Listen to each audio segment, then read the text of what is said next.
Hey, students in CRST 212, Applied Theology on Prayer. I hope you all are doing well. I have not yet graded your assignments for today. My goal is before I go to sleep tonight, I will have finished marking them, but I don't know, it might be tight. We'll see, God knows. Anyway, I wanted to talk about one thing. I love this course, by the way. I would love to be in class. God knows. COVID has changed everything. This is a tiny thing compared to what other people are going through. I'm not even going through anything because of it. But it would be a much better class if we could be together, but God knows. So I want to talk about just one thing and try to explain this thing about, I put two things together with God can do anything. And this is from the 9th class, week 9. I want to talk about God can do anything, but putting that together with scripture prayers. So here's a statement. This is for you. Oh, please listen to me, okay? Don't ignore this. Please listen. Scripture prayers, all right? They're not magic prayers, okay? It's just that scripture prayers have you praying for things you don't normally pray for yourself or others. Scripture prayers having you praying, scripture prayers have you praying for things you don't normally pray about. And that makes them really important.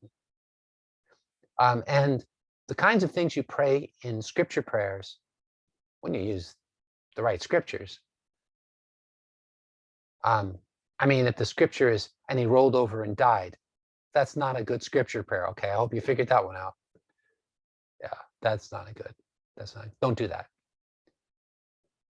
Judas hung himself and fell and his bowels split open.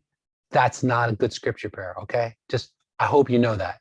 All right, anyway, the deal with the scripture prayers is that if you pray scripture prayers, you're going to be really tempted to think they're magic prayers. And then if you don't pray scripture prayers, you're going to say, oh, this isn't a good prayer. No. That's not the purpose of them. The purpose of praying scripture prayers is to pray things you don't normally pray for people, not the words, which are scripture, not the words, but the ideas. That's what I'm concerned about.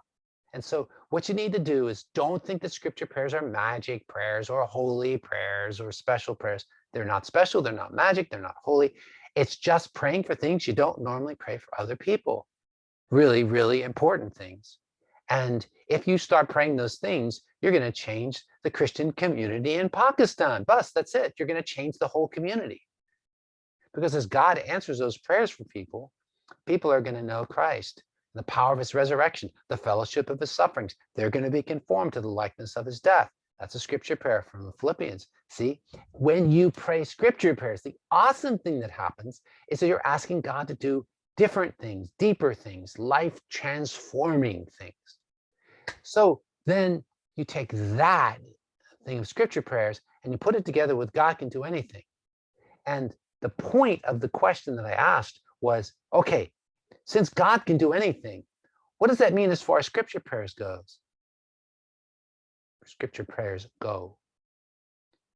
Well, when you believe that God can do anything, then you believe that God can open the eyes of that person's heart so that person can know what is the hope of his calling. Really? No. Or when you pray scripture prayers that Yaqub will not have a righteousness of his own derived from the law, but a righteousness which comes from faith in you, from God, on the basis of faith. When you pray that, well, as God hears that, God can do anything. And we usually don't think he can. We don't think he can transform people. We don't think he can really do that. But when you pray those prayers and you realize God can do this, God listens. He's the Father. He wants this. I mean, he's the guy that wrote the scriptures. He wants this. God's going to start transforming people's lives. And the point is, he can do anything, including open the eyes of a person's heart so that they can know what is the hope of God's calling. What are the riches of the glory of his inheritance in the saints? He can do anything. He can help people to know what is the depth and the height and the length and the breadth, and to know the love of Christ, which surpasses all knowing. He can do that. He is able to cause a person to be filled with the knowledge of God's will and all spiritual wisdom and understanding so they can walk in a manner worthy of Christ. He can do that. That's awesome. That's amazing. It's incomprehensible. He can do it.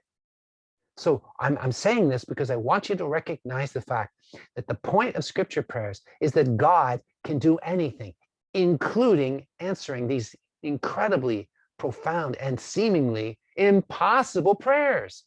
But he can do it. And so pray that way. Pray believing that God can do what you're praying.